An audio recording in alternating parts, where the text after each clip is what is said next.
Good morning, and glad you're here. It's a big crowd. Even you're even here. That's good. Jerry Garcia tie on. Well, good. I don't have a Jerry Garcia tie, but okay. You ready? This morning, I'm proposing a balanced budget that cuts $12.5 billion from proposed state spending and gives California a vast and historic restructuring of government functions. For years, different activities are shifted and shuttled back and forth between state and local government. What I propose will be painful. It's going to take sacrifice from every sector of California. But for 10 years, this state has put together its budget with gimmicks and tricks and unrealistic expectations that have pushed this state deeper and deeper into debt. It's time now to restore California to fiscal solvency and put us on the road to economic recovery and jobs. Now, since it's going to take some time to fully implement the restructuring program, I'm going to ask for 5 years of extension of existing current taxes. This will allow the restructuring to proceed in an orderly way. My proposed restructuring will return decisions and authority as much as possible to cities and counties and schools. And in that way, there will be greater accountability, transparency, and hopefully citizen participation because government will be closer to the people. Schools have borne the brunt of spending reductions, and in this budget, we're going to keep them at a level spending. So in order to give you some more details so you'll see exactly how it works, we have a PowerPoint, and I'm going to quickly go over it, and then I'll take questions, and Anna will be here to take whatever I can't answer. So first slide, we just hit the key highlights, which is we're cutting spending $12.5 billion, we're reducing employee compensation, and we have the restructuring plan. Looking backward, we've had 10 years of gimmicks and tricks. The economic recovery bond's going to cost us over $1 billion this year. We securitized the tobacco settlement funds instead of getting them year after year. We sold them in 1 year and got a big lump sum, but then deprived the state of future revenue. We shifted state payroll from the end of the fiscal year 1 day forward, and that created an illusion that there was actually $1 billion in savings when actually it was nothing at all like that. Then we had a Medi-Cal accounting shift from accrual to cash. We had the attempted sale of the Ed Fund and the State Compensation Fund. Then there's various other, then we had these optimistic revenue forecasts. All of that puts us in the mess. It's not honest, and we're now going to make it as transparent as possible. The state faces an enormous budget problem. You see it. There it is. Pretty solid, approximately $20 billion going forward. Not going to get better unless we do something. Now, some people are going to say, why don't we just borrow, kick the can down the road? The problem is next year there's not that much more money, but then we'll have debt service and a bigger burden to pay back.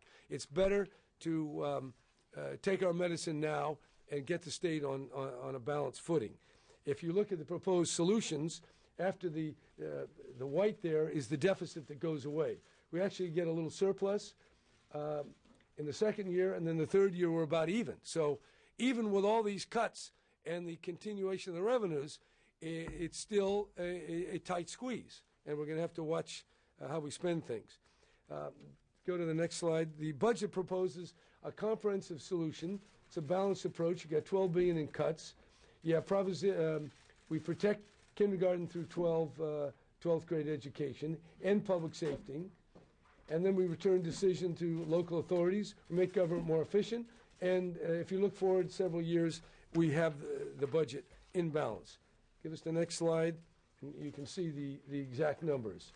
They just lay them out there that you see the total spending for the year and a half. That's the current year and the budget year. It's about $12 billion. And the other is borrowing from some special funds. And because we have one-time costs, we think that's an appropriate way to go. Now let's take up the next slide. You can see actually what some of these cuts are. Medi-Cal, $1.6 billion. That's a serious, very difficult cut. CalWorks, that's $1.5 billion. That's reducing eligibility, the time that can be a person can spend on welfare. It hits a number of aspects of the including child care and all the rest. University of California and the State College, another $1 billion, a very difficult cut. Developmental services, $750 million. In-home supportive services, about $500 million. And then the lower take-home pay for the employees that have not yet signed the collective bargaining agreements. Okay, can we do the next slide? If you look at Proposition, the school funding, you notice that there's been a substantial cut. And when you say Proposition 98, what you mean is state spending, state money, and property taxes put together. And you see there's been quite a cut. If we go on as the current statutes, you'd have go back just a little bit. Go back one more slide, and you see there's a cut of $2 billion, over $2 billion. Now, with my program, including the extension of the taxes, schools will be held even at $49 billion. Slight cut there, but they're held pretty even. Since they've taken the bulk of the cuts, that makes a lot of sense to me. You want to take the next slide? Now, more of the pain, we're going to take out $400 million from the community colleges, and we're going to do that by making the census not so early in the year, but so it will reflect the actual students that are in school, because a number drop courses or actually drop out of school entirely. The second, we're going to increase fees, propose to increase fees $10. It's still the lowest fee structure for community college in the country. That's number one. And number two, half the students get some type of scholarship assistance. So the people who are really at the low-income level, they should be protected. And then finally, I mentioned the child care. It's, again, $750 million in cuts. These are not affluent people. It's very, very difficult. But that's where we are in terms of how we have to deal with it. Okay, this realignment, now what is that all about? Fire, increasing urbanization in former wildland areas. We want to study what is truly urban, which should be a local fire responsibility, and what is truly state. And that's a process that the Board of Forestry will engage in. Court security, the state is paying for it, but the agreements that are made to set the payments for court security are made locally. We want to give a revenue stream and let the local courts figure out how much they want to pay for their security, and it basically is the sheriff's department, and they should negotiate that with money that we'll provide them. But they'll have to make the decisions instead of just sending the bill to the state. Community-based corrections is a very significant realignment proposal. We find today almost 50,000 individuals are sent to prison and stay less than 90 days. I feel that this is something that should be handled locally. And in addition to that, a number of parole activities can also be handled by probation, and we'll shift the money to deal with that. But what we have right now is we have the counties that can just send people to prison for a couple of months and save money. We want to align responsibility with funding. So we'll give them the money, but then they make the tough decisions on how they want to manage it. And since they have many other decisions to make, this kind of realignment, I think, will make it all work better. Same is true of mental health services, foster care, child welfare, substance abuse. Related activities are handled by the county.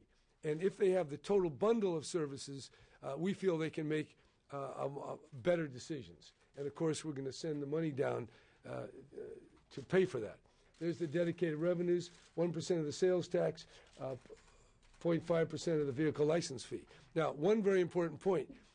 When these taxes go away in 5 years, the state will still be obligated to maintain the funding. We will commit to that. So people are not going to say, oh, you're going to give us 5 years, then what? The state will continue even if the taxes go away. Finally, the last slide, ending subsidies.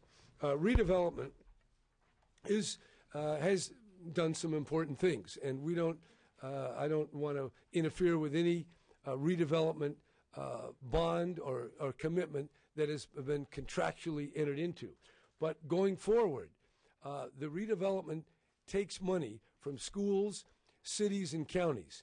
And we want that money to be available because all that's happened in the redevelopment is that the state has to backfill and make up for the property taxes that are taken by redevelopment. So in effect, what we're doing here is spending money at the local level that the state doesn't have. So we want to take that money and leave it at the local level for the purposes that it was historically intended. That's police or fire or local activities, county or schools. And we're going to provide, as you see the last bullet point, that we have an idea that we could develop a provision that if the local government wants to develop an economic development program over time, they should have the authority to do that. And so that's a provision that I'm going to work out with the legislature. Enterprise zones, again, these are all, they have their good points, but it is almost $1 billion. And overall, they don't add to the general economy of the state. They move money around. And I know both these things in Oakland were helpful, but I can tell you this, that if the local government cleans up their regulatory underbrush, really goes out and helps people develop and overcomes a lot of the NIMBYism, that you can do economic development in a very solid way. I saw that in Jack London Square where there was redevelopment didn't play a role, but certainly there was a lot of development. So I think we'll stop it there, and if you have any questions, I'll be glad to take them. Governor, you propose a 5-year extension of the soon-to-expire taxes.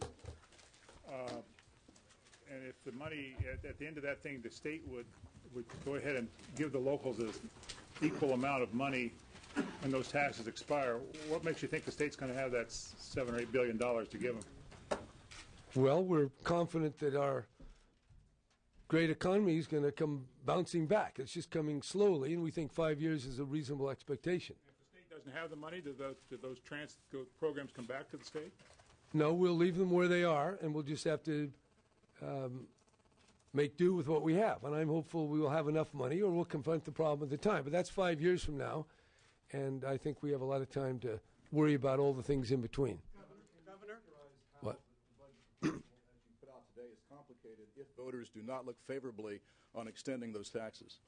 Well, you can just look through those different slides and multiply by 2, and then decide. It's pretty. So I'm hopeful that they'll want to do this. From what I've seen, I think there's a reasonable prospect. Now, people may say, well, the cuts aren't enough, and if some members of the Assembly or Senate have some ideas, I'd like to hear them. This is the best that I can figure out. If it's not enough, then let's hear about it. But I would say we've made some drastic cuts, and to do more is going to impair the quality of our public service. Yeah. Yeah. Pardon me? How do you get the extension? By getting the legislature to put them on.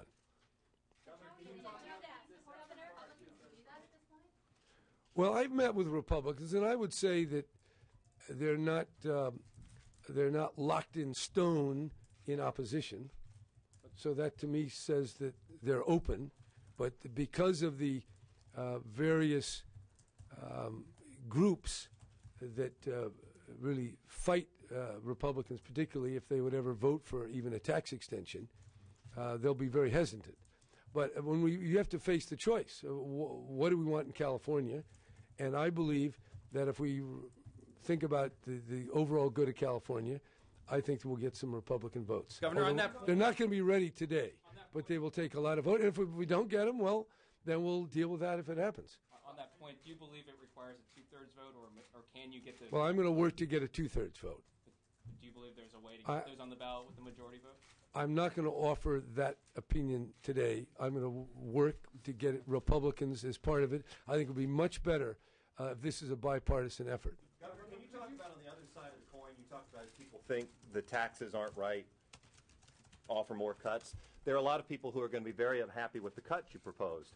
And I'm curious, if you think that the message to those people is that it's politically not feasible, or do you policy-wise disagree and say we have to cut spending?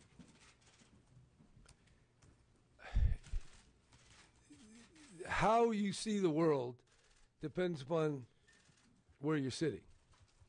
You know, if you're sitting in Modoc, only 28% of you think I should be standing here. If you're in Alameda County, there's about 73% of you who think I should be here. So there are very different views of what the state needs. And I'm not going to try to resolve that. As the chief executive here, I'm trying to forge a consensus, a wider agreement, get people out of their ideological positioning. So I want to do that in an open-handed, open-hearted way. So I'm not going to. I will say these cuts are very difficult. Somebody who needs child care, who's gotten off welfare or has a job and now has to pay more or find other arrangement, that's difficult. Okay, that's true. But I think this is the best balance that I can see in the real world as having a chance to work out. And is that what you, may I follow up? Is that what you tell Democrats in the building here who may say, this looks like an Arnold Schwarzenegger budget? Well, I think it looks a lot different than that. I think it's straightforward. I think it's comprehensive. And I think the realignment is very ambitious and will hold out the hope of a more accountable and efficient government. You spared K-12 education. Yes. Now, well, what happens if the legislature and voters don't approve the tax extension? Well, then there will be that'll be an area that will be obvious when you look at where is the other money. It's very hard to cut the health services because of the federal regulatory scheme. That because we're so entangled in the federal government, every time the state tries to cut in the health service area, there are lawsuits. I know as Attorney General, we had over 50 lawsuits just defending on Governor Schwarzenegger's cuts. So the areas that legally can be cut tend to be the university, tend to be the prisons, or tend to be the kindergarten through 12. So that's certainly an area that the legislature will be forced to look at if they aren't able to adopt this budget or if the voters reject it. Dollar-wise, what kind of cuts are you looking at? 1 to 2? I'm not going to try to speculate. People can add that up, but you add up what the taxes would be, take them away, and then see what's feasible and what's left, and people can figure that out. Do you intend to have a two-track budget, the one without taxes and one with taxes, or are you going to leave unsettled what would happen if the taxes are rejected and Yeah, I deal don't with think it we can after have the a fact? budget yet because there's an uncertainty, namely for the amount of the taxes being extended. Until that's decided, you can't really have a budget. So you don't intend to have a post-election budget in place if the taxes fail. You would deal with that after the We'll election? deal with that afterwards, but we would want to see the statutory reductions made as part of the process to put this matter before the people. The statutory reductions with taxes or statutory reductions without taxes? No, with the tax extensions. Then, after the election, we come back in June, and the legislature votes on the budget. Hopefully, it'll be the budget that we have teed up in March. But if the tax extensions aren't there, then we'll have to go back So to you the don't drawing intend board. to have the actual budget approved before the election? I think that would not be feasible because if the people then rejected it, we'd have a gaping hole, and then what would we do? So I think we have to have the flexibility to make the decision in light of whatever the voters decide. Doesn't that give rise to a suspicion that you raise the alarm about all these terrible things that happen if the taxes don't pass, but you're not specific as to what they would be, and so Well, I think it it's pretty might not be credible? Well, that's a very good point. However, if I tell them this is going to happen, some people might say I'm putting a gun to their head, so I'm not going to do that. Governor, what do you think? You know, the voters have already rejected these taxes extensions once before. What makes you think that the second time around is going to be any better? Well, the voters rejected the reapportionment commission many times too, and then they voted for it. So it depends upon the context and the situation. And there have been a lot of cuts. There have been cuts in schools over many years, and I think people will make a judgment. It's a divisive issue. There are some people who want more taxes. There are a lot of people who don't want any more, want far less. And there's some people who don't need government, don't want much of government, and they don't want to cut it. So I think there is a significant number of people who have an open mind.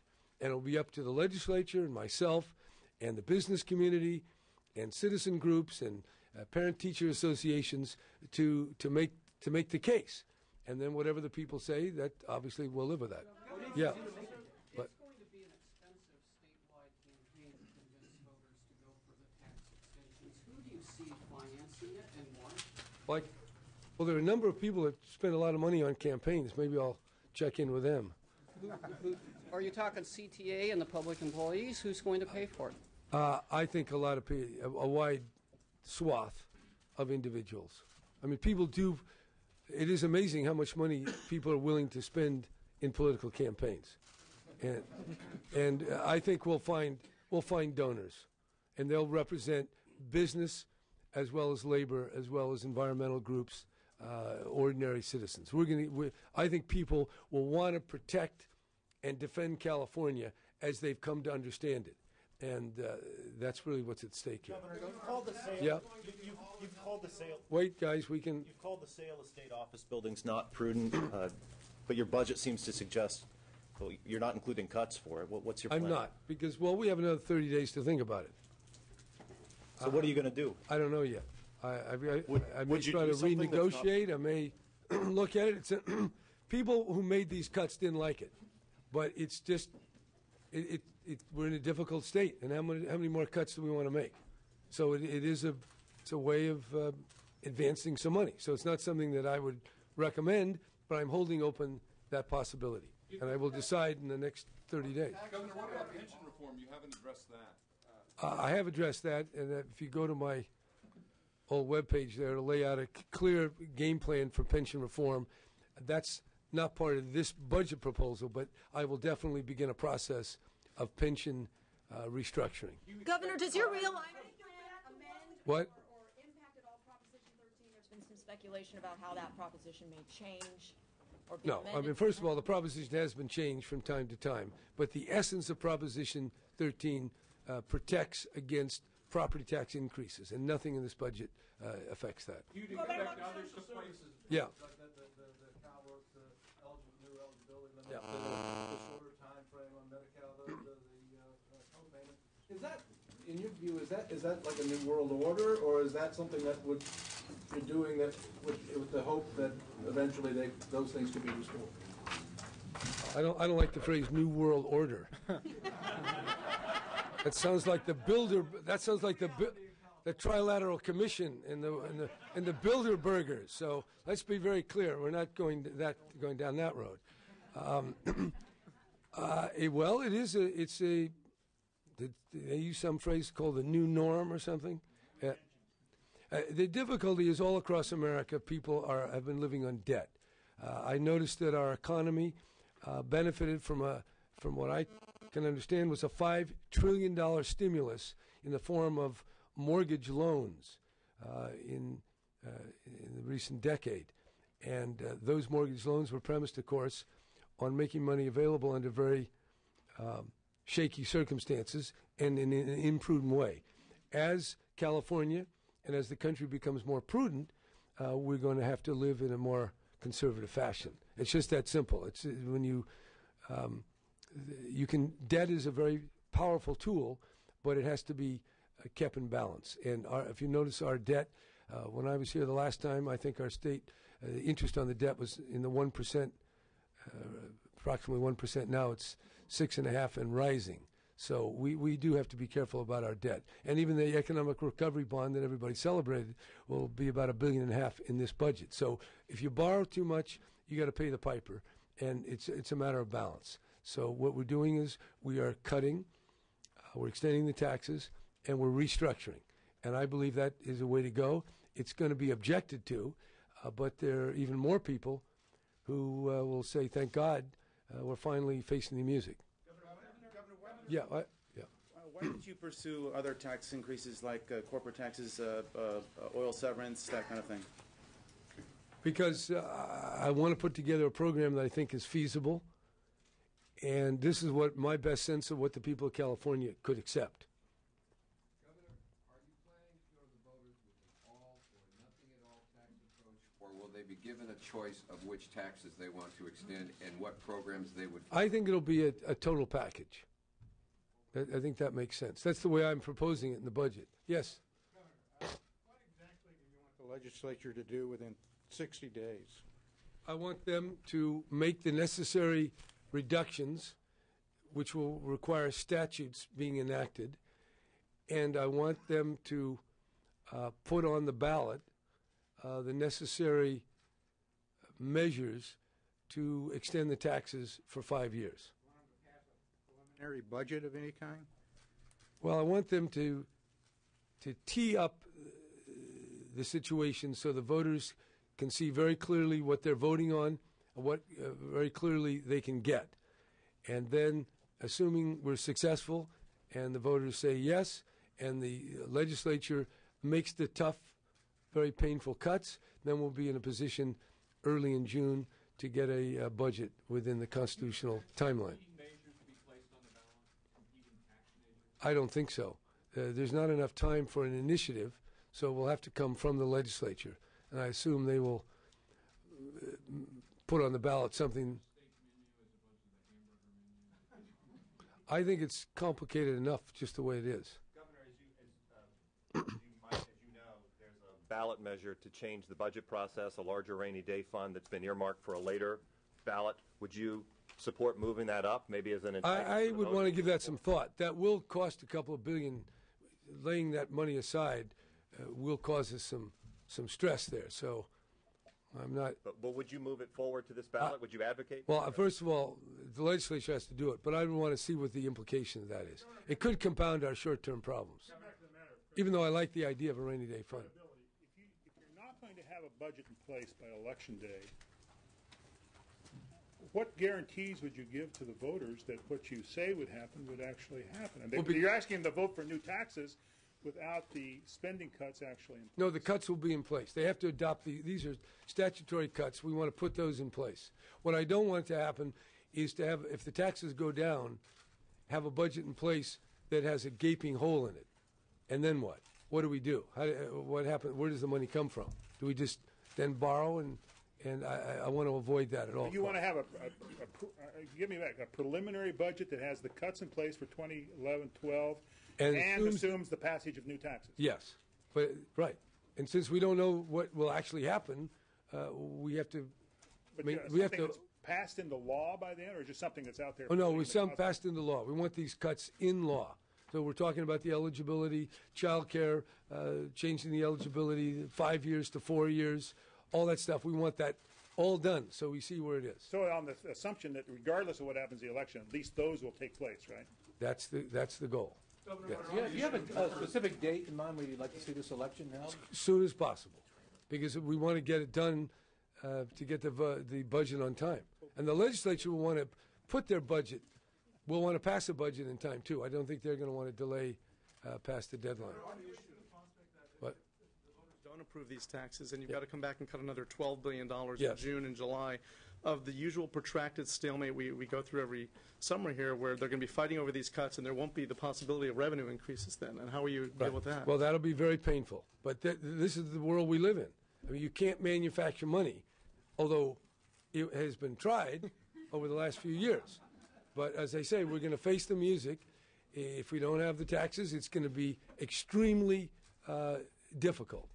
Even draconian, if I could use that word. And Dracon was not a very kindly chief executive. If you go back. Laying out what the additional $12 billion in cuts would look like if the voters. Well, I originally thought of doing that, but then people tell me, well, you know, you shouldn't be threatening people. So I think we should leave that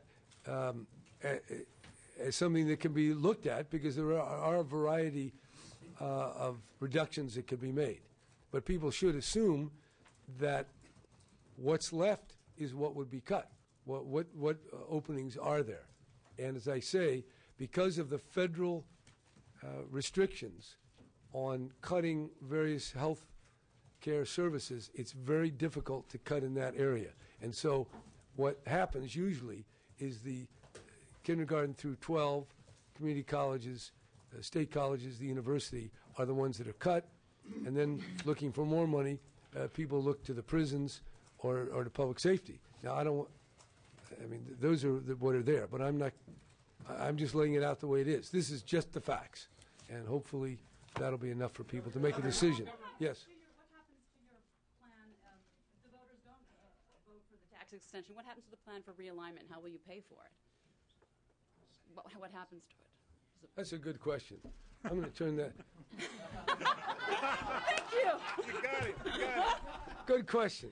What happens to realignment if, well, we're committing to, that's an interesting question. Anna, you got a thought on that? I'm going to kick the can over here. Good.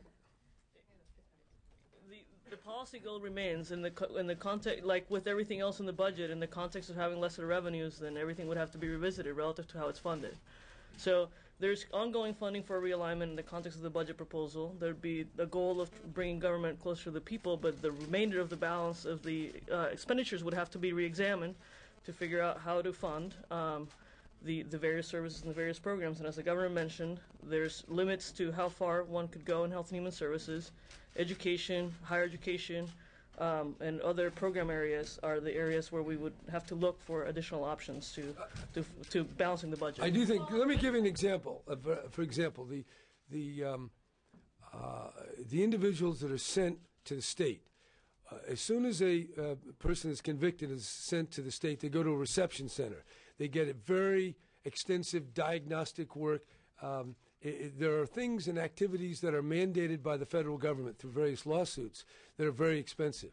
If they were kept at the local level, we could actually provide some state money. We would save money, and the local sheriffs could get additional money, and the local probation. So there are a lot of things we can do in realignment that make sense and will save money no matter what happens. But obviously, we're going to have to, a number of things in realignment would have to be looked at. Republicans and Democrats to support you because what you are proposing they had rejected in the past. Republicans don't want taxes and Democrats don't want more cuts in social services. Right, but we're laying it out in an honest way, and I think Democrats, although they won't like it, will have to, will be inclined to do the cuts, and there will be some Republicans, I think, that would not like to see the drastic breakdown that might well ensue if the extension of the taxes is rejected. Just for a moment, since the cuts are so large, could you just talk about how you went through this process? I mean, what was an acceptable cut in CalWORKS to you? What was an acceptable cut in Medi-Cal? What would you not have cut below? Because, I mean, you said this is different than a Schwarzenegger budget. Just trying to understand how you personally approached it. Well, we went through it over many weeks, and you look at things. And so some of the cuts were moved around, but you look at where the money is. Where the money goes is where the money has to be cut.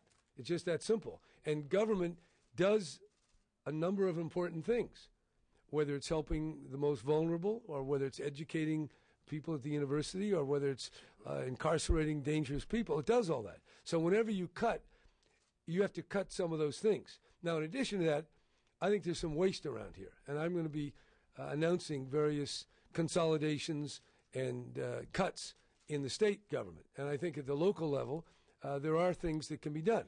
So we'll encourage that. But to get the billions, it is to stop doing things that the legislature has voted because they believe they were good and in the public interest. So when we roll back things, good things get rolled back. That's true. Do you believe, as some would call that the social safety net, do you believe your budget leaves it intact or not? Well, it depends upon, if you compare it to what was, it's obviously not as much as it was. If you compare it to other states, we're still doing reasonably well. If you compare us to certain European states, we're not doing so well at all. So it depends upon what your yardstick is. But definitely, compared to where we were, it's a reduction. That's the way it is. But this is a democracy, and people get to set by various votes and elections what it is they want. And it's not what you want, it's not necessarily what I want, but it's what the consensus as represented by the representatives, and in this case by an election. So that's the only way we can resolve these things. And what you may think is a safety net, somebody else may think is unjustifiable. And that's the unjustified. So here's the problem. We are very, very divided. That's where I meant the Alamedans and the Modokians don't see the world in the same way. Or the Kearnians. They have a different view than the San Franciscans. So and my job is to find some common core here that we can agree on. Yes? How are you going to make the case to voters? What specifically is going to be your, I mean, you sort of made the pitch to us, but what is the pitch that you're going to make to voters themselves to support these taxes?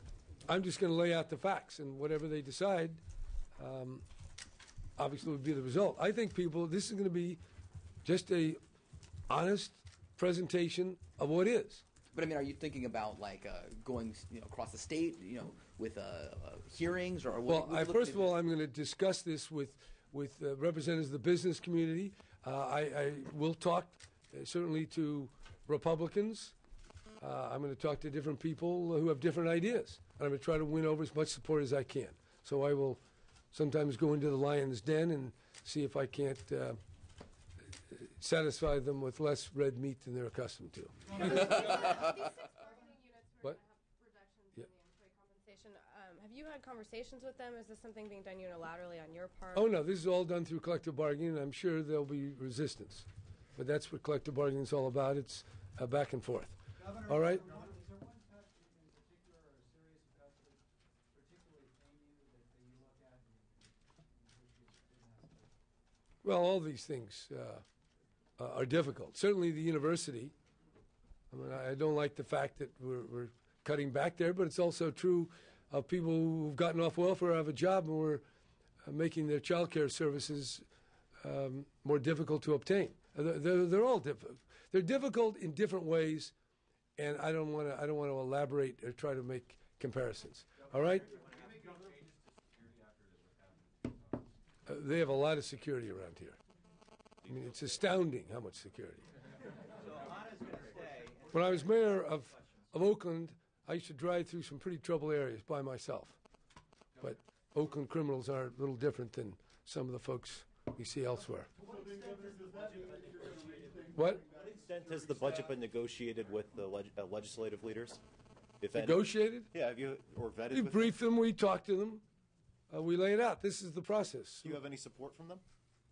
I think we have some good support, but I don't want to assume what their response is until they've had a good time to look at it and make their best judgment.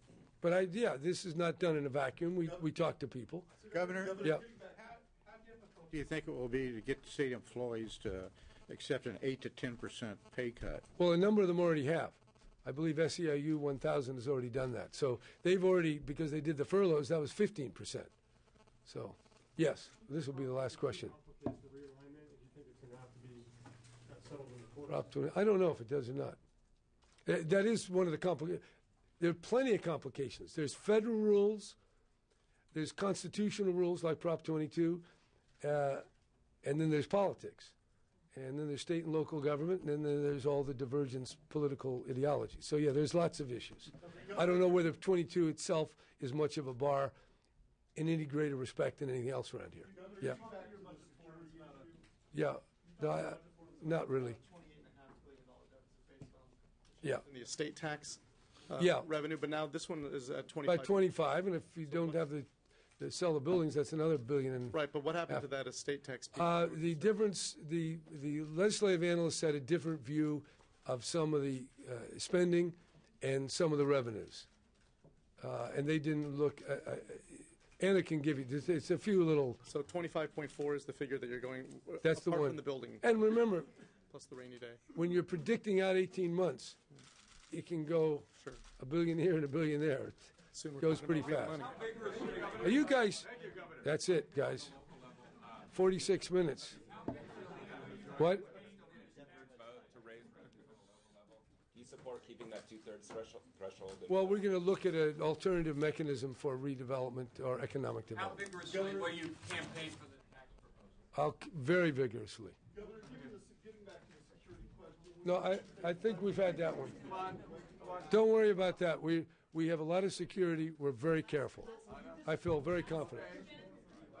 What?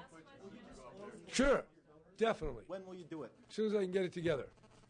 And I'll disclose all the donors that'll give to the 2 charter schools too. So I'm very proud of them. How's the trial of the dog going? Pardon me again? How's the trial of the dog going? Good. Dog. The dog is the security. Wrong part. Wrong part. I think it's going pretty good. Definitely, it's a new president.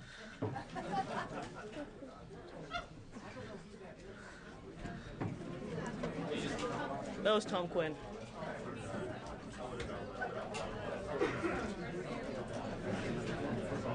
You ready? I'm just going to take a couple of minutes so that folks can clear out and you can hear me.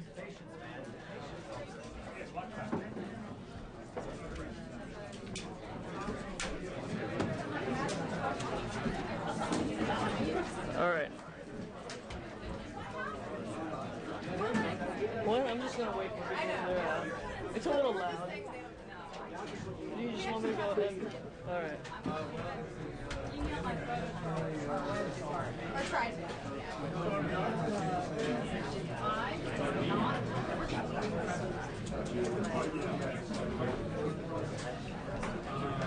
So I'm just going to give you a couple of numbers at the top in terms of problem definition and those pieces, and then just go right into technical questions if that works.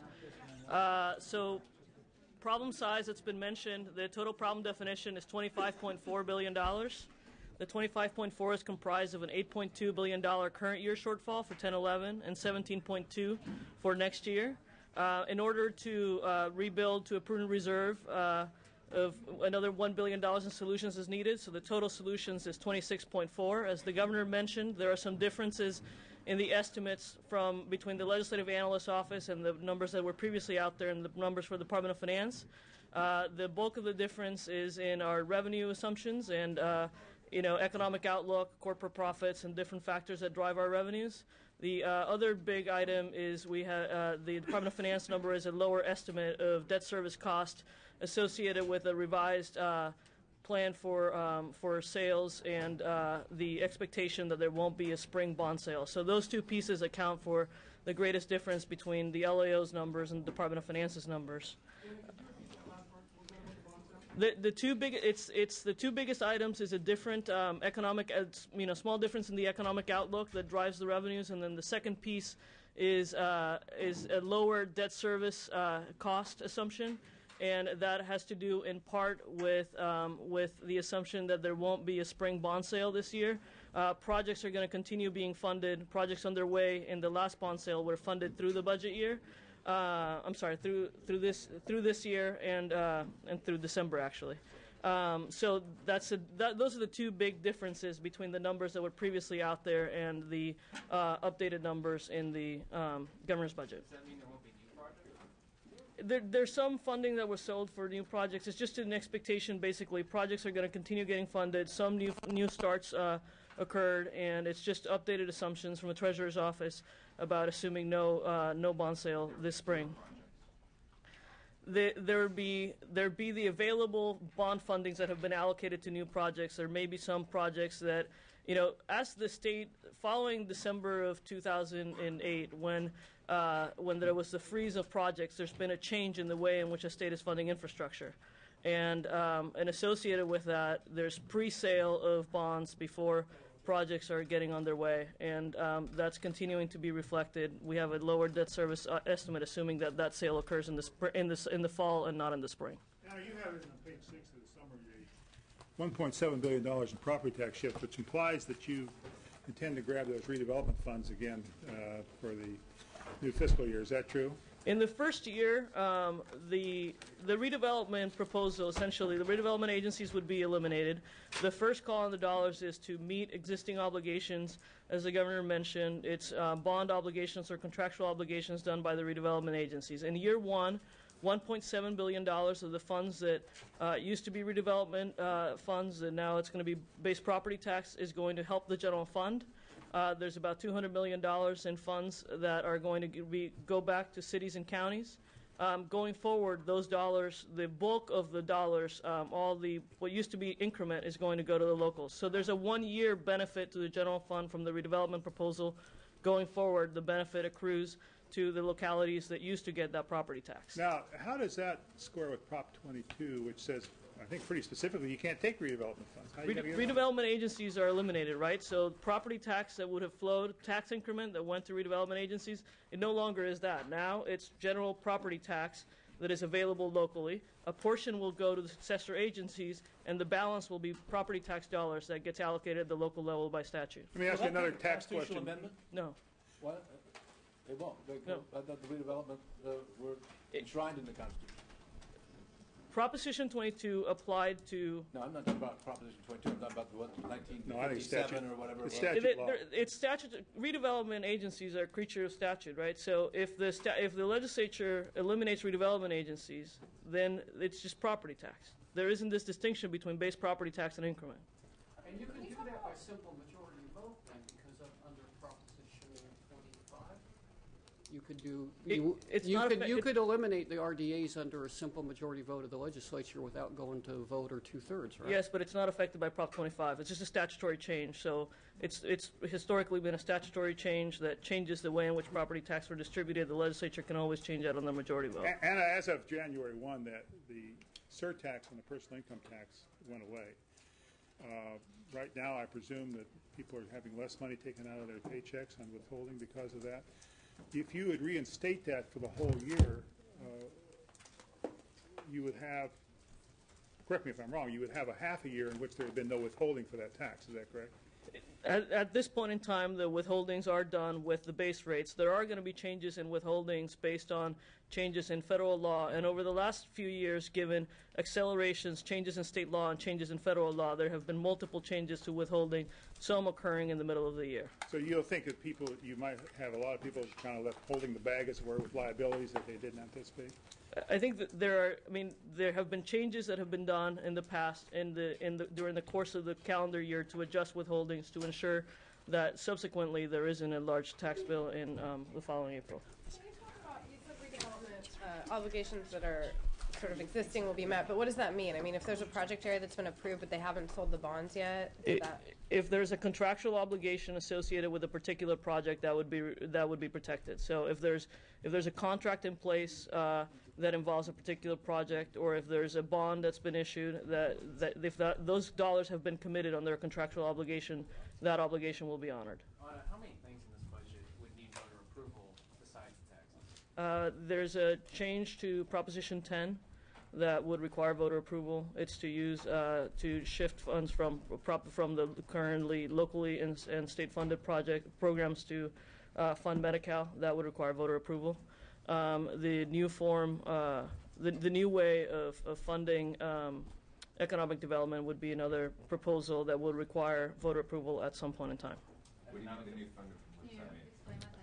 I think the governor spoke to there's going to be an alternative place before the voters, a proposal for the voters to act on that would provide local jurisdictions an opportunity to either fund bonds or particular dedicated revenues for infrastructure for things that are currently funded with redevelopment funds, subject to a 55% voter approval. And that is going to be something that could be put before the voters. If the voters choose to pass it, that will be an option for local jurisdictions to in turn have those voters vote to support continuation of economic development activities at the local level. What about propositions that are already in place from the redevelopment agency? Are these existing projects that the state wouldn't assume the debt from those? No, the state is everything that has been currently committed to, everything that is subject to a contractual obligation is going to be honored, is going to continue being funded. This is if local jurisdictions in the future are going to have alternatives for how they fund economic development. One such alternative is they can dedicate the property taxes that are going to be going back to cities or back to counties to economic development if they so choose. That's going to be general property tax, and they can continue to dedicate those funds to the same purposes as redevelopment.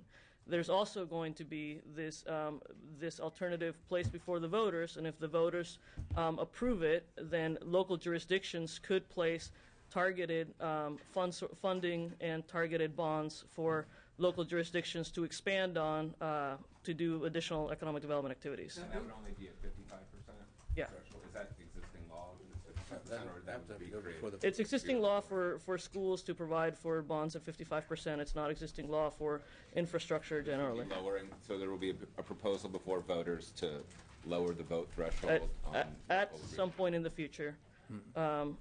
there would be a proposal before the voters. Not then. on this particular ballot.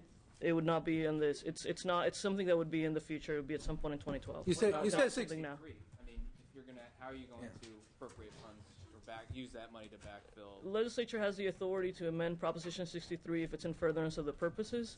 These changes are in furtherance of the purposes because what's today a flat dollar maintenance of effort is going to be replaced with an ongoing fund source. Further, this is going to be consistent with the 63 goal of providing flexibility at the local level to coordinate and fund mental health services. So that proposal would not require voter approval. You don't think you'd get a lawsuit on that one?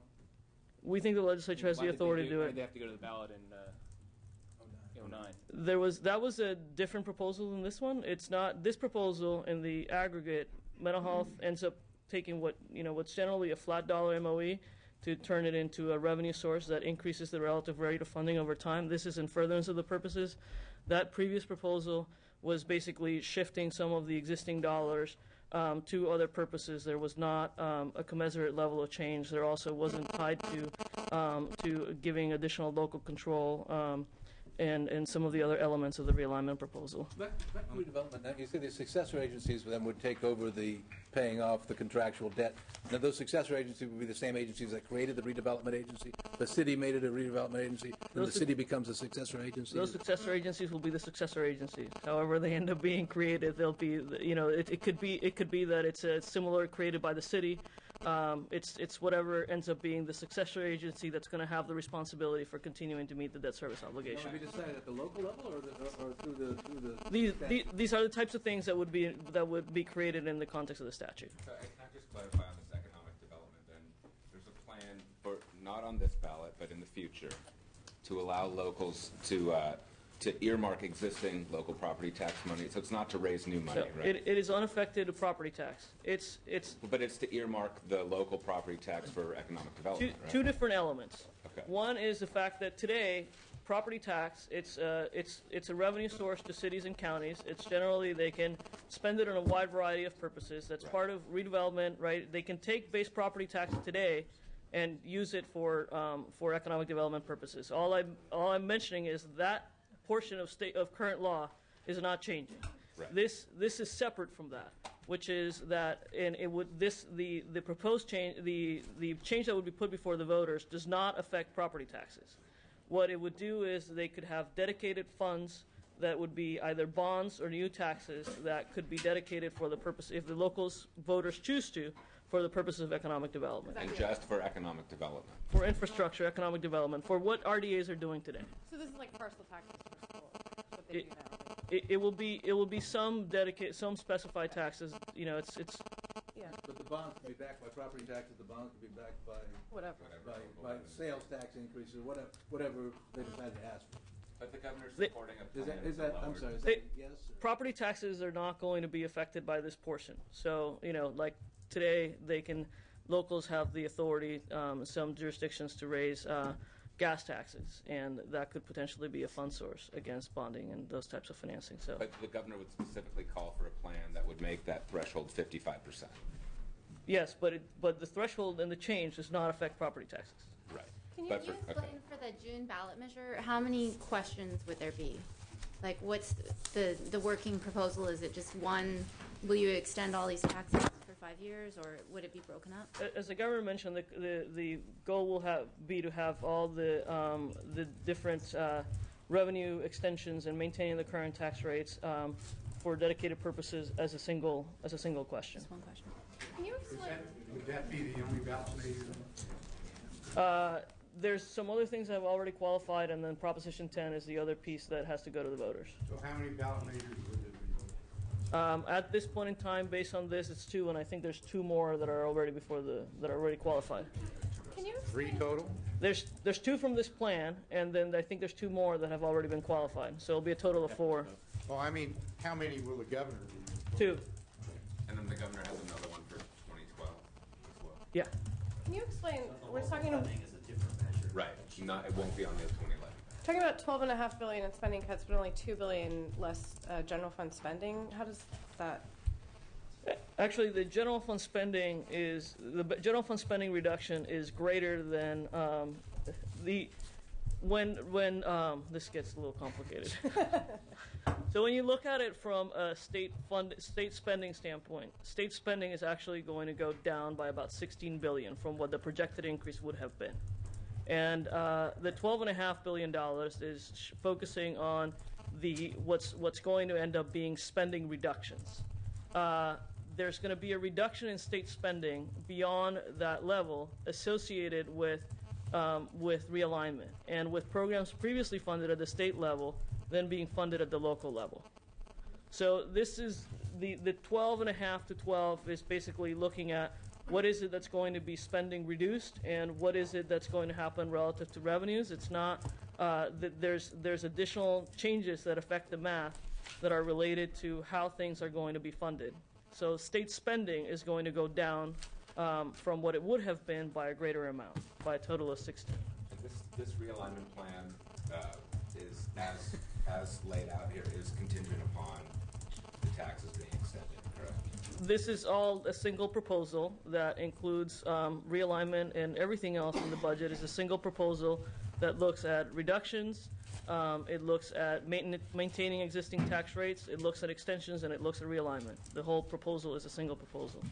Anna, are there any cuts of significance, and I haven't gone through the whole thing, to special fund programs such as Caltrans?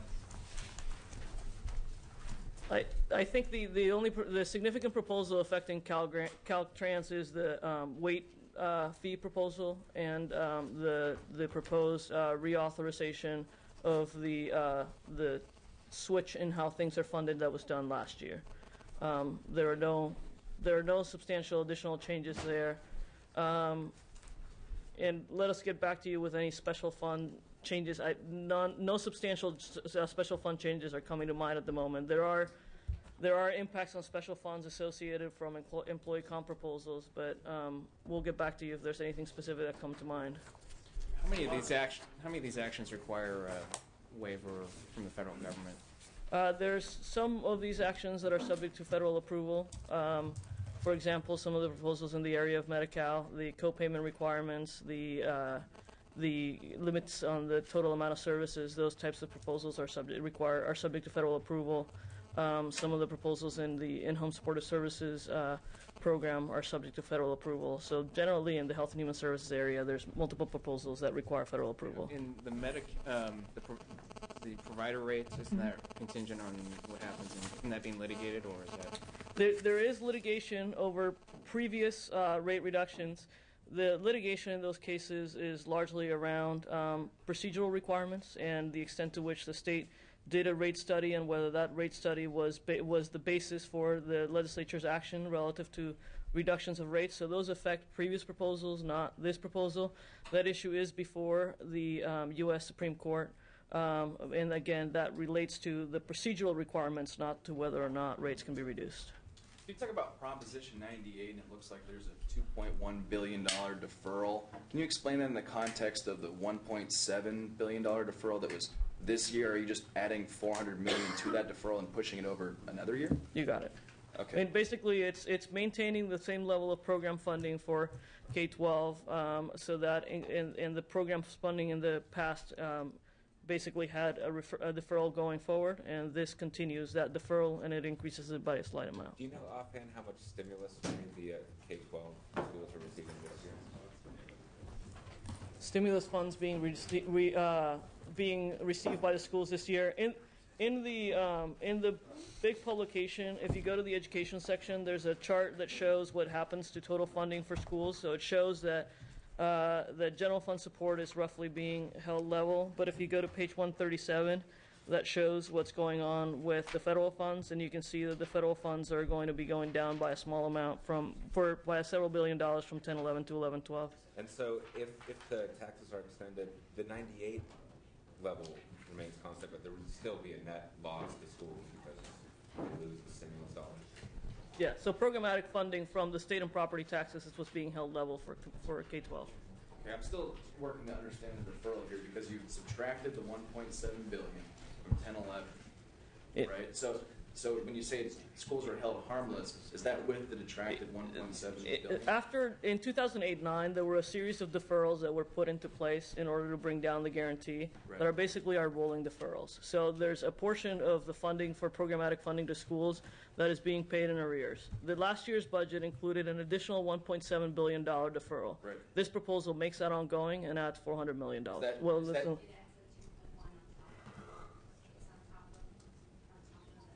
It takes the one. The deferrals. There's an additional $400 million. On top of the 1.7? In total deferral. So is that maintenance factor? No. Okay. So this There's two things with Prop 98, right? One is what's the total amount of Prop 98? So what's the total amount of general fund support and property taxes that we provide? The second is how is that programmatic funding distributed among the different programs within K-12?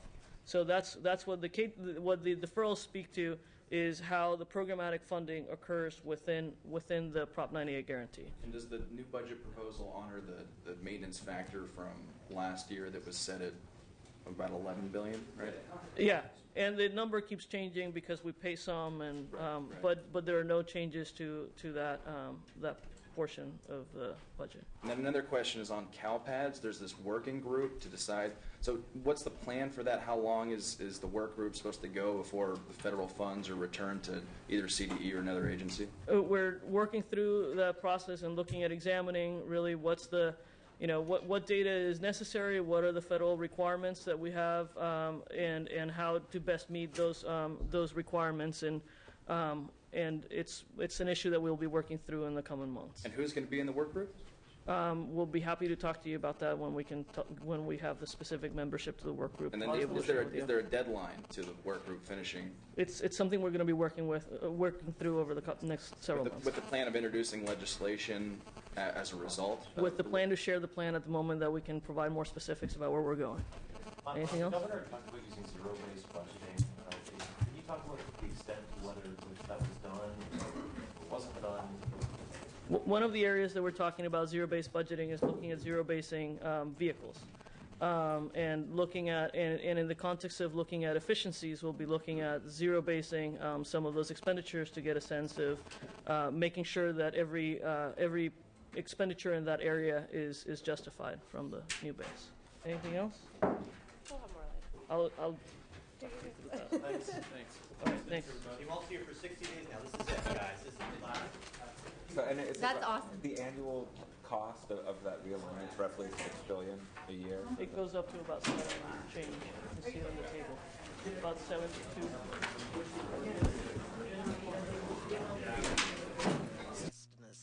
And despair is a dangerous thing because once people lose hope, they can resort to extreme measures. You exhort as part of your 12 steps, love your enemies, as perhaps people might expect. It is though step 12. It's step 12. That's the pinnacle of it. And I have to say that this is not just this 12-step program.